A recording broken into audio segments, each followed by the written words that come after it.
Well, everyone, welcome to the latest edition of Snapshots, where we talk to the people who make the entertainment world go round. And today we are talking the Oscar nominated Killers of the Flower Moon. And here today to talk with us is one of Molly's sisters, Rita. Welcome, JaNae Collins. JaNae, welcome to Hi. Snapshots. Hi. Very nice to be here, Dean. Thank you. So great to be talking with you. It is an amazing film, record breaking numbers when it comes to the Oscar nominations, and history is in the process of still being made and still being achieved. And I'm so glad you got to be a part of the film. So am I. I'm still feeling like the elation. I'm still like kind of reeling, honestly, because it's been such a long process of getting here to the point of where everything's out, where people are seeing it, we're getting feedback. It's been amazing. Absolutely. Well, I'm so glad to hear about that. What drew you to become part of this amazing film? It's kind of an interesting process when these big budget native niche movies are made, and we have like a very small community. We say that in Indian country, that we all kind of know of each other, or we know like somebody who knows you. So essentially it's even smaller in the native film circle, and there's always buzz like whenever there's a project that's either about to be greenlit or is greenlit and it's an active phase of casting. So like hearing about it, and just like I think when I first initially heard about it, it was through one of my friends who's also an actor. Mhm. And the way that she was describing it is that it's going to be like the next big movie in the sense of like budget and stuff. And so I got really excited because I was like, I wonder who's directing it. And then I found out Martin Scorsese was directing it. And I was like, oh my God, I have to be part of this. Yes, absolutely. Especially talk about working with such a great cast. You have heavyweights Robert De Niro, Leonardo DiCaprio, and the legendary Martin Scorsese. Oh my God, it was a dream. It was literally like a master class. Watching everybody work was just so phenomenal. Leo, Robert, Marty, they all have like this beautiful sort of almost language that they don't even have to necessarily like Bob and Marty, like they don't even necessarily have to talk. Like Bob can kind of shoot Marty a look, and then Marty will be like, responding, and it's very, very interesting to see their connection. You can tell they're deeply, deeply bonded. And then it was interesting watching Leo and Bob work, honestly. It was very it was magnetic. It was mesmerizing, like watching them work. It was very easy to be in this scene because they give you no other choice. Their work is so phenomenal that like to be present was just such an amazing opportunity for me. And also to witness Lily and Leo work.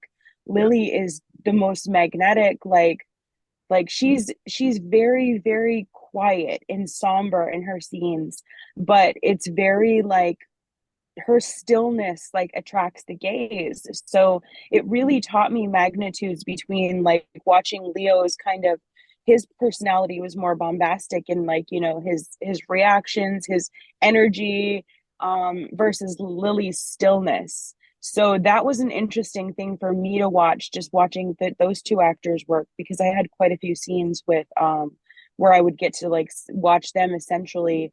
And with my character's husband, Jason Isbell, he had a massive like kind of rivalry with pardon me, No problem. with Leo's character.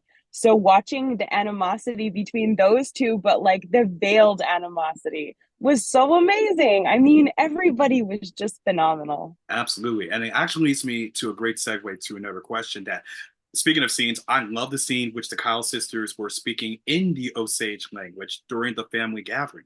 And I want you to break down that scene for us where all four sisters are together and they're speaking in the language which rarely outside anyone in the reservation has heard of. Yeah, the whole scene itself, it was a picnic scene in which the four of us were basically teasing each other. I wasn't my character, so the Osages have a very particular birth order in which that the personalities really emerge. Like the oldest daughters are definitely thought of as the most like revered, can do no wrong. And the younger daughters definitely have a lot of looking up to their sisters. So my character being the third in the birth order, the second youngest, I was very much attached to my older sisters in the sense of like being supportive, not teasing as much. I was like the supportive one to Lily, but my two other sisters were very much prodding her in the scene for basically liking Leo because it was in the courting stage of their relationship. And Right. that's why you would see us like, teasing in the way that we do because it's very much like a native thing to tease to show love, and that's essentially what we were doing in that scene, was portraying that sisterly bond but also maintaining like our native humor with it, because it's never going to be just a straightforward conversation with natives. Like we always find a way to like jab or like say something kind of funny and like different, and it's always fun to have like a group of native women come together and talk, but like as sisters it gets more intimate, and I feel like that really portrayed it well. Like the scene itself was very much the most fun out of all the scenes that we had, and it was the most lighthearted as well, I felt. Well, absolutely. I definitely agree with you 100%.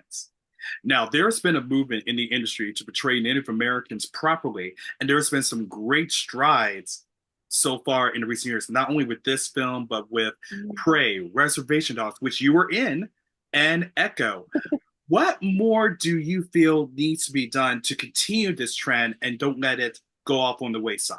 I think just definitely more budgets, because we have the storytellers, we have the directors, we even have showrunners now, in the sense of like, natives telling their own stories.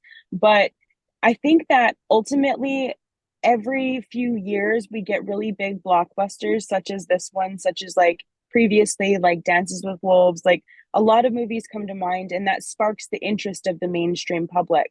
So when that happens for us, it's really, really a good time for native projects in general, because the interest sparks the budgets with the studios. And the studios, giving the budgets to natives and native storytellers is imperative to telling the story right.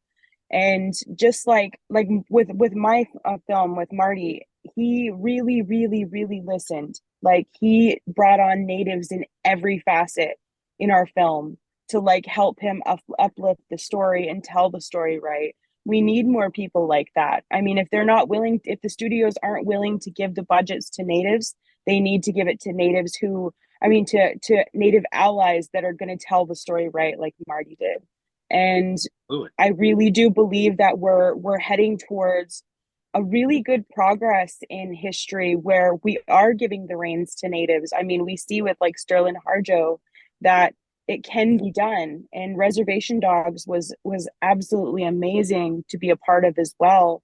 And just seeing like how the difference with the feature film that I did, and the budgetary difference and what Sterling was able to do with that, it makes me like so proud to be part of it, but it also makes me like super happy to see what he'll be able to do with more. So I think it's very much, we need to give it to natives, give the story a chance to be told by natives, because we'll do it right in the sense of things. So I think we're definitely headed towards an abundance of those kind of projects. Thank you, JaNae. It is wonderful to talk with you. And my friends, Killers of the Flower Moon is currently out on Apple TV Plus. Go see it before the Oscars, and hopefully they'll bring some Oscar gold. Yes, and we're also back in theaters for a limited time. So if you don't want to watch it on at home, it's always fun to watch it on the big screen as well. Absolutely. Well, JaNae, thank you so much. It's so great to talk with you once more. And I wish you nothing but the success in your future endeavors. Thank you. Thank you. I appreciate that.